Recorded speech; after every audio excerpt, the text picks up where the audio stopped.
What's up, Tech Fam?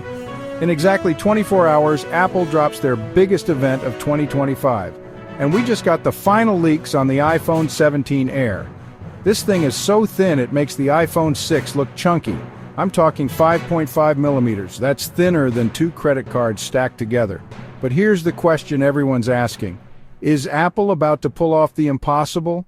Or are we looking at Bendgate 2.0 ? Let's break down everything we know. Alright, let's start with the numbers that are blowing everyone's minds. The iPhone 17 Air is rumored to be just 5.5 millimeters thick. To put that in perspective, your current iPhone 16 Pro, that's 8.25 millimeters. We're talking about a 33% reduction in thickness.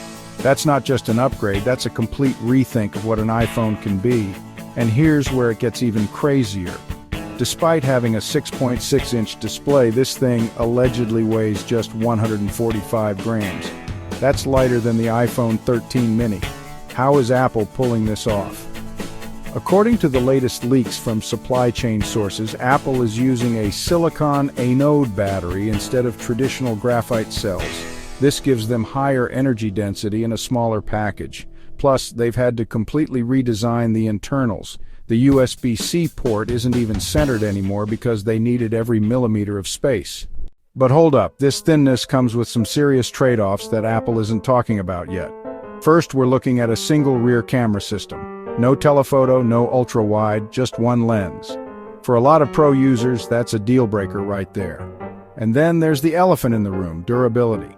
Remember iPhone 6 Bendgate? That phone was 6.9 mm thick and it was bending in people's pockets. Now Apple wants to go even thinner at 5.5 mm. The leaked dummy models show Apple is using a titanium-aluminum hybrid frame which should be stronger than the iPhone 6's aluminum. But physics is physics. When you make something that thin, something has to give. The question is, what are Apple's internal stress tests showing?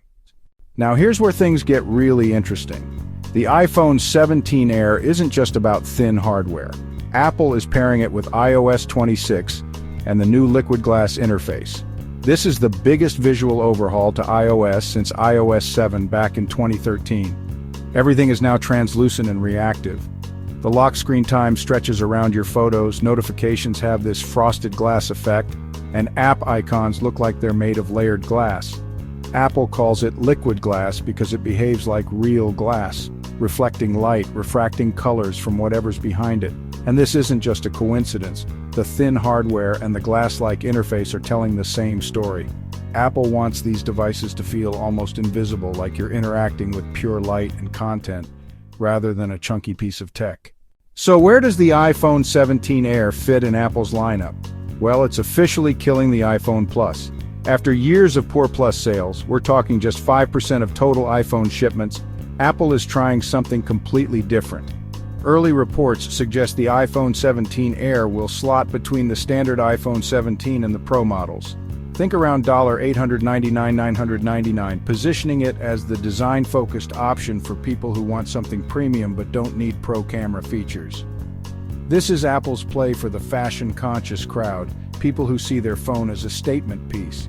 It's the same strategy that worked with MacBook Air and iPad Air. Thin, light, beautiful, but with some performance compromises to hit that form factor. Here's what's really smart about this move. Apple is getting ahead of the foldable trend without actually making a foldable. Samsung's Galaxy Z Fold 6 is thick when folded, but Apple's saying, what if we just made a regular phone impossibly thin instead? But this isn't just about 2025. According to Bloomberg's Mark Gurman, this is year one of a 3-year iPhone transformation. 2026 brings Apple's first foldable iPhone, and 2027 could bring an all-glass curved design for the iPhone's 20th anniversary. The iPhone 17 Air is essentially Apple's proof of concept. Can they make something this thin that people actually want to buy? If it works, expect every smartphone maker to follow with their own ultra-thin models. Alright, so tomorrow at 1 p.m. Eastern, Apple goes live with awe-dropping. And based on all these leaks, that name actually makes sense.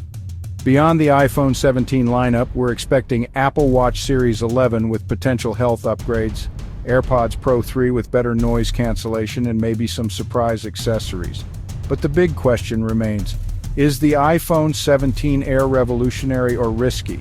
Apple is betting that people want their phones to disappear into their lives, to become these almost invisible tools. But are consumers ready to give up camera versatility and potentially durability for that vision? What do you think? Drop a comment. Would you buy the thinnest iPhone ever, or are you sticking with the tried and true Pro models? And make sure you're subscribed, because I'll be covering tomorrow's event live with all the details Apple doesn't want you to focus on. Until then, I'm Anif, and I'll see you in the next one.